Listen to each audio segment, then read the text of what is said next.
Hi everyone, I've just come today. I'm going to try and do a tutorial. I've never done one before, but a very nice lady on Junk Journal Junkies asked if I had time could I try. This is a Halloween junk journal I made and showed, and this is the cover. So now we're going to try and make one. I've got very thick cardstock here, and I just use the Mod Podge, which I'll pop on now. I only glue one half at a time so that I can manipulate the serviette, which you call napkin in the States. So just layer it on quite thick.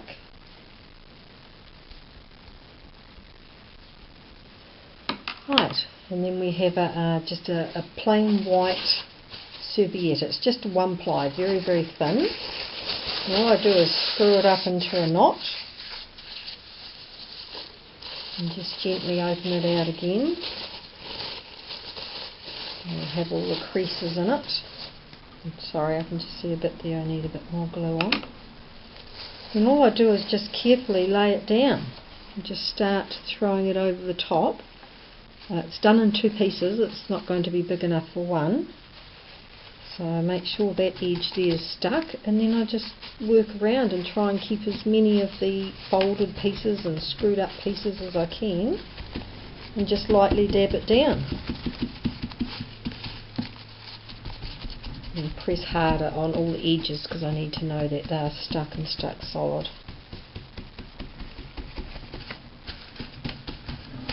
Very easy, but very effective.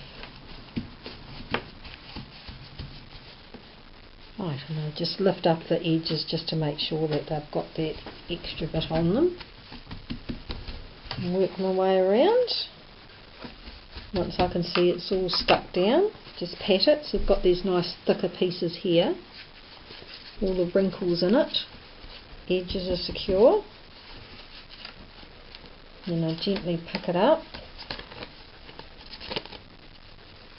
And then I just turn it over. And then I just cut off right up to the edge of the black cardstock, cutting away all the excess. So the scissors are going to get glue on them and they're going to stick, and I only brought one pair out. That's okay, you get the idea.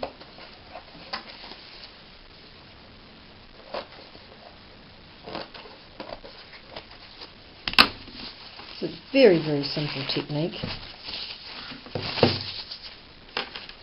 Then I'll just go back. I try and avoid putting a lot of Mod Podge on the actual top of the serviette because I want the distress ink to stick to it. So just sort of pat and work your way around there, and just like that. Then I fold it through to the spine, and the same thing, cut off the excess here.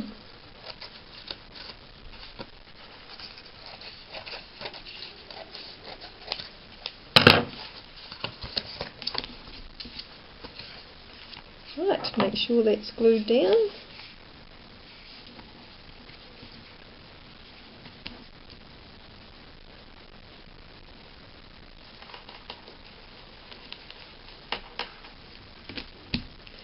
With these bits that are sticking up, sort of they look a bit textury, I just get the Mod Podge and just put a little bit underneath and just pat it down. Because it's wet, I like to use the end of the paintbrush. Sometimes it sticks to your fingers and then your paper will rip. Just making sure that they're all glued down and secure. Up there. So I glue all those down and then just do exactly the same technique on the other side. Mod Podge it down. Make sure you cut and trim off all your excess, and then I cheat it, and I've already got a bigger one here that's been done. Just exactly the same technique. Right, and then all I did was get all my Tim Holtz distressed ink I've used rusty hinge, old paper, vintage photo, tea dye, and then just a little bit of black soot around the edges. So then just make your pattern as you want it. Obviously I waited, until the Mod Podge was very dry before I started doing this.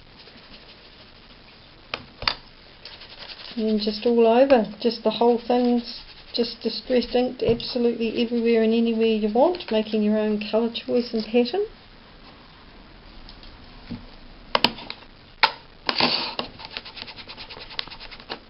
And just rub it on until it's as thick as you want it and as colourful. It's lovely green of the old paper, and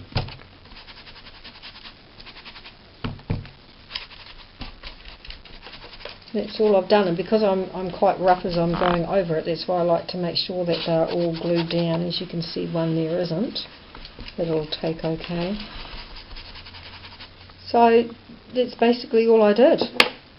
And then once it was dried, I did a coat, I think it was 2 coats actually, of Mod Podge over the top, and it just makes the distress ink pop. And that was the end result. Had a really good time and thoroughly enjoyed myself, so I hope this has worked and it'll inspire you all to have a go. Thanks very much for watching.